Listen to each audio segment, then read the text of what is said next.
The unfairness of it drives you crazy. And it's particularly galling in the case of Jeffrey Epstein and the whole constellation of people around Jeffrey Epstein, all of whom seem to be getting away with scams. And how do you know they're getting away with scams? I'll tell you how, because they're useless and they're rich. So how do you come to a place where some of the least impressive, most useless people who have no actual skills become billionaires? How's that legitimate? And by the way, if you ask this question, at least in Washington, it's like, oh, well, yeah, it sounds like you're a socialist. Sounds like socialism.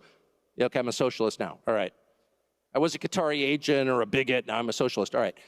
Leaving aside my committed socialism, can you answer the question? How did Bill Ackman get $9 billion? Bill Ackman, a pretty impressive guy? I know Bill Ackman. No. Bill Ackman's like well-connected and super aggressive. That's it.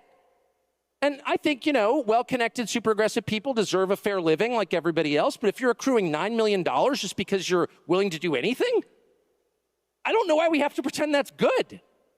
How did Epstein get 4 Gulf Streams? How did he get an island, a massive ranch in New Mexico, the biggest house in New York? Like, what is that?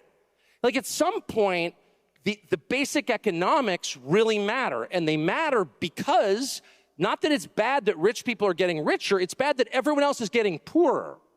And it's especially bad the young people can't afford homes.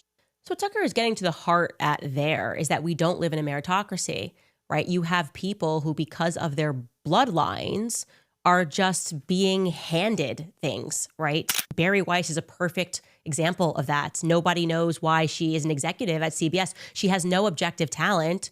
I will guarantee you everyone around her is smarter than her, and yet CBS picked Bari Weiss. There's a reason for that. There is a reason why people who are talented can be completely shut out, taken out, told that they can't even be in the system. Think about Kanye West, right? Because of what he's saying.